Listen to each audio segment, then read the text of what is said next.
नमस्कार.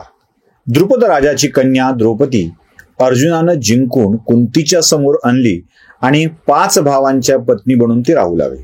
त्याची कथा देखील आपण मागच्या भागामध्ये बघितलेली आहे. आता द्रौपदीच्या सोबत आलाय तो कृष्ण आणि कृष्ण कुंतीच्याकडे जातोय आणि सांगतोय, आत्या, मी तुझ्याच कुळातला आहे. जिथे तुझा आणि माझा जन्म झालाय त्या कुळातला मी, त्याच घरातला मी.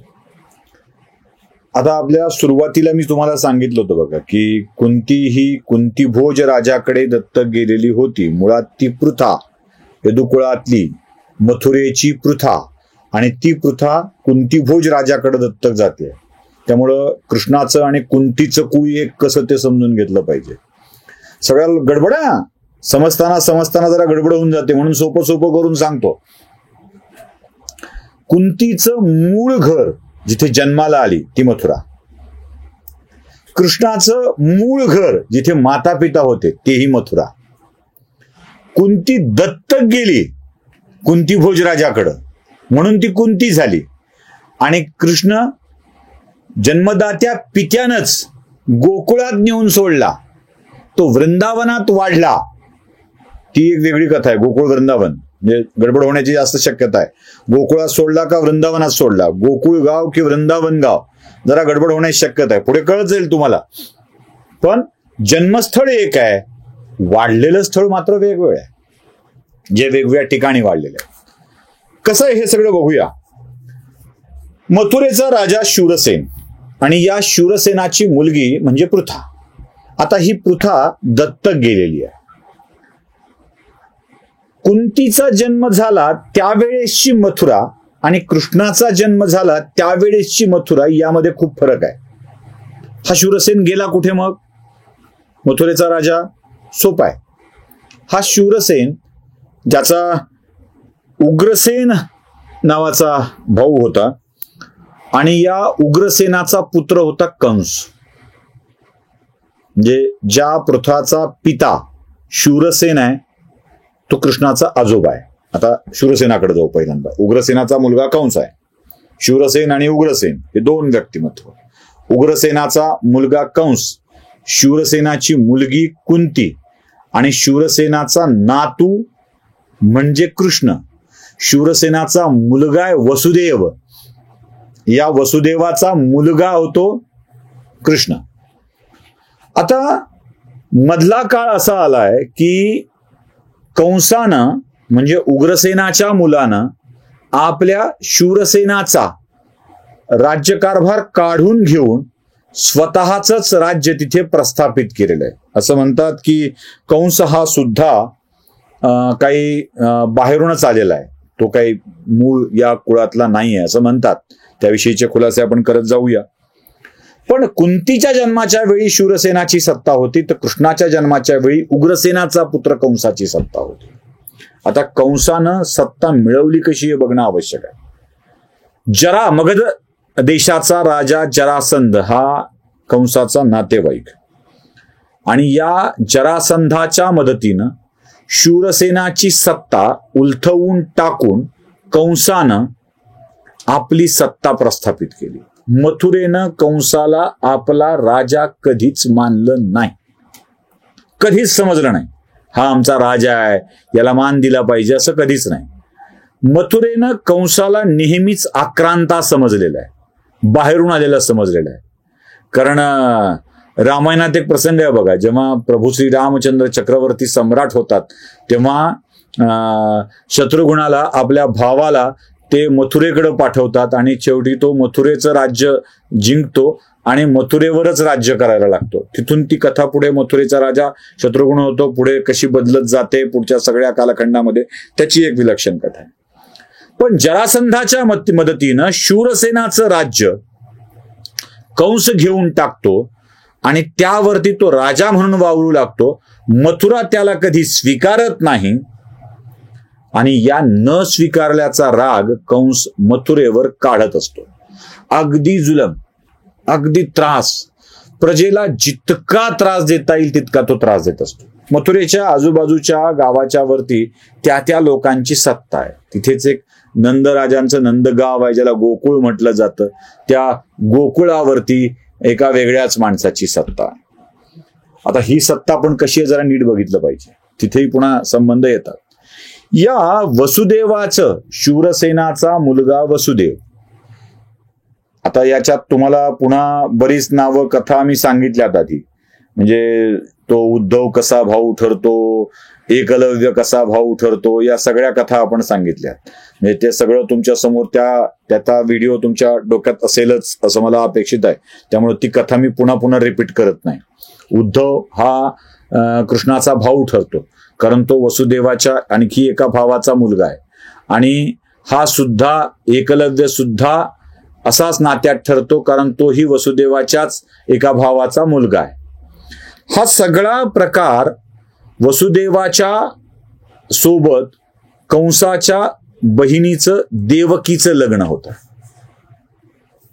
आता नेमकं कंसाची बहीण लाडकी, आणि त्या लाडक्या बहिणीचं लग्न शत्रुराजाच्या मुलासोबत लावून दिलं जातं. म्हणजे शूरसेनाचं राज्य घ्यायचं होतं, संबंध मात्र कायम होते. वसुदेव हा कंसाकडं काम करत होता. आपल्या पित्याला राज्यावरून काढलं आहे हे माहीत असतानाही वसुदेव कंसाकडं कामाला होता, कारण भय आयुष्याचं.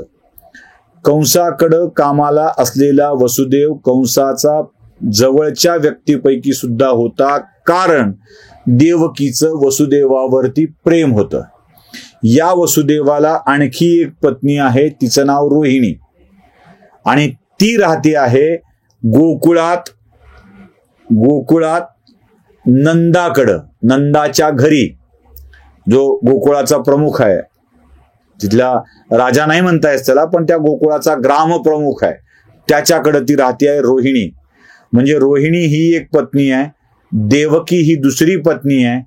आता ह्या रोहिणीच्या उदरातही एक चमत्कार घडणार आहे, आणि देवकीच्या उदरातही चमत्कार घडणार आहे.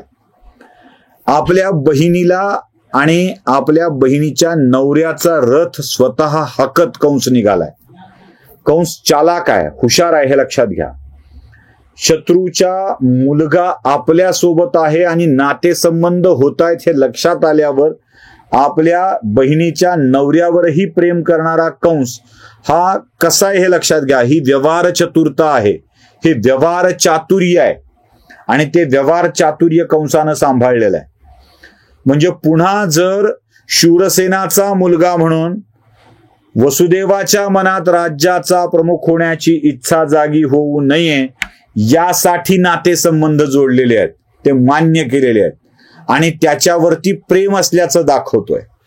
रथ चाललाय आणि त्याच वेळेला एक आकाशवाणी होते आहे, आणि ती आकाशवाणी सांगते आहे, कंसा, ज्या आनंदात आणि ज्या मस्तीत तू निघालास, मथुरेचा कायम सम्राट राहण्याच्या इच्छेनं निघालेला आहेस, ते तुला होणार नाही. कारण ज्या वसुदेव देवकीचं लग्न लावून तू निघालेला आहेस, त्या वसुदेव देवकीच्या पोटी येणारं 8वं अपत्य, काय दैवी योग असतो बघा. किती वर्ष वाट बघायला लावायची, काय वर्ष त्रास सहन करायला लावायचा आहे. हा सोपा त्रास नसतो. एक अपत्य मारल्यावर दुसरं अपत्य जन्माला यायला वर्षाचा कालावधी लागतो.